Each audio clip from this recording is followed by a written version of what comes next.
El adjetivo es otra parte de la oración.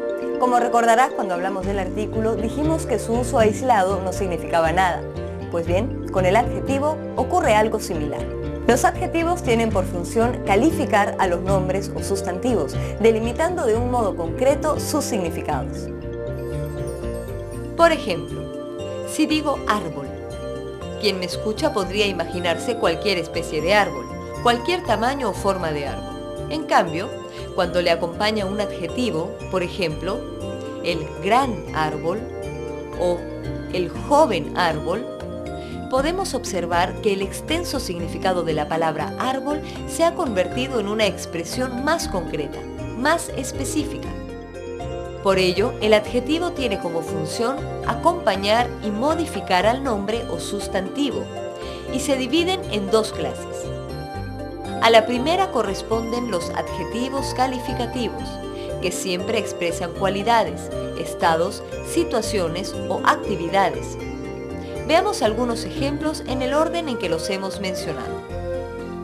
Animal fiero, bombero herido, país lejano y artista pintor. Además, los adjetivos calificativos poseen grados que indican una intensidad en el nombre o sustantivo al que se aplica. Estos grados pueden ser positivo, cuando nombra sencillamente una cualidad, por ejemplo, el agua del baño está fría. Superlativos, cuando la cualidad que expresa es designada en su grado máximo, por ejemplo, el agua del baño está frigidísima. Y por último, el adjetivo en grado comparativo, cuando se usa para establecer una comparación. En este caso pueden presentarse tres tipos de comparación. El comparativo de igualdad, que siempre usa los términos tan y como. Por ejemplo, el agua del baño está tan fría como las aguas polares. El comparativo de inferioridad, que adopta las palabras menos y que. Por ejemplo, el agua del baño está menos fría que ayer. Y el comparativo de superioridad, que se expresa con las palabras más y que. Por ejemplo, el agua del baño está más fría que nunca. La segunda clase son los adjetivos determinativos. A diferencia de los adjetivos calificativos, los adjetivos determinativos no expresan cualidades o circunstancias en el nombre o sustantivo al que acompañan, sino que concretan su significado, generalmente por medio de relaciones de lugar, tiempo, posesión, cantidad y número. Veamos algunos ejemplos en ese orden. Este hombre, nuestra casa, 2 sillas y bastante dinero. Habrás notado que en las explicaciones y ejemplos anteriores mencionábamos la palabra nombre como sinónimo de sustantivo, y quizá encuentres familiar la primera y un poco extraña la segunda. El sustantivo se deriva del latín y significa algo que existe, que es real e individual. Gramaticalmente, el sustantivo es la parte que designa a todos los seres materiales e inmateriales, desempeñando la función de sujeto y complemento en la oración. Por ejemplo, en una oración como el gato del carpintero del pueblo tiene su comida en el portal, podemos ver que el sujeto estricto es el sustantivo, gato, y los complementos son carpintero, pueblo, comida y portal. Ahora bien, la clasificación de los sustantivos es posible si consideramos lo que significa cada nombre, es decir, su característica. Así, entre los sustantivos encontraremos una gran variedad que se puede ordenar del siguiente modo: sustantivos concretos y abstractos.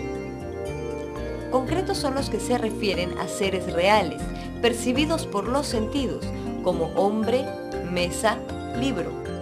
Abstractos son aquellos que designan ideas, cualidades o fenómenos no materiales como justicia, maldad, movimiento.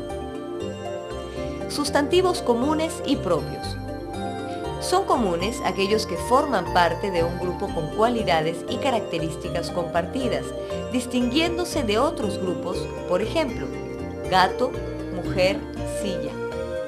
Son propios cuando, por el contrario, designan a un individuo concreto y determinado que lo distingue de los de su misma clase. Por ejemplo, América, Ramón, Lima. Sustantivos individuales y colectivos.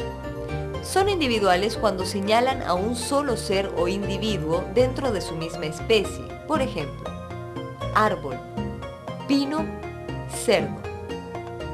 Y colectivos cuando, estando en singular, nombran a un conjunto indefinido de los mismos individuos.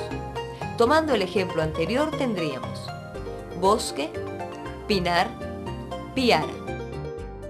Sustantivos contables y no contables. Se refieren, el primero, a los sustantivos que expresan cosas que se pueden contar, como pantalón, pan, gota. Y el segundo, a aquellos que no se pueden contar o numerar, por ejemplo, luz, hambre, mar.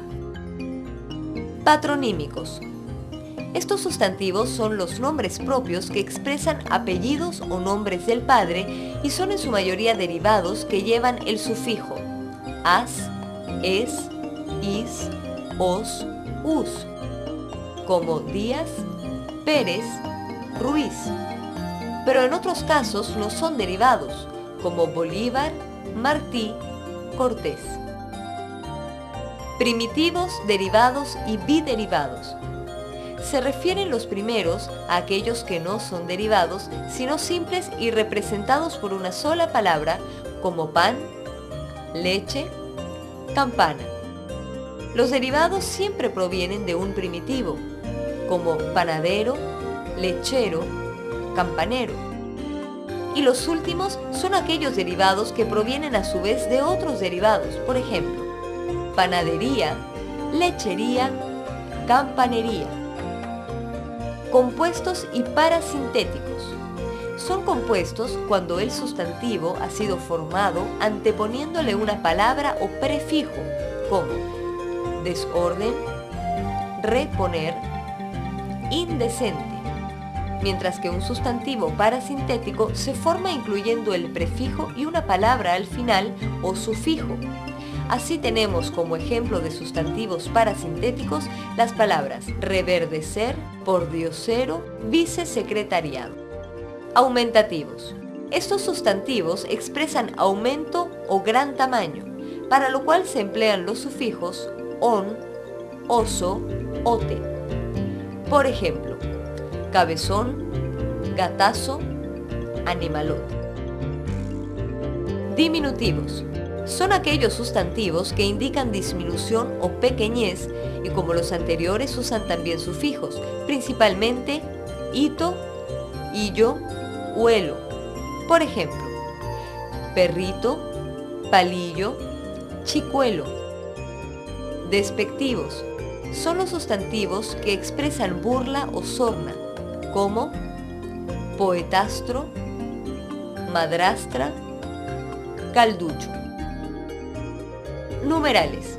Estos indican número, como doble, triplo, quíntuplo, pero no deben ser confundidos con los adjetivos numerales doble, triple y quíntuple.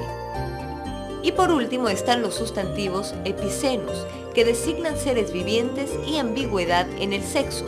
Por ejemplo, serpiente, criatura, persona. Tomando el primer ejemplo, serpiente, no se dice si es hembra o macho, ya que la palabra se refiere a ambos, a menos que se especifique el género o sexo indicando serpiente macho. Puedes encontrar mayor información sobre este tema en el libro de la Biblia de la Gramática de Lexus. Y si quieres repasar nuevamente esta lección, recuerda que en cualquier momento puedes acceder a esta clase 3 desde el menú principal.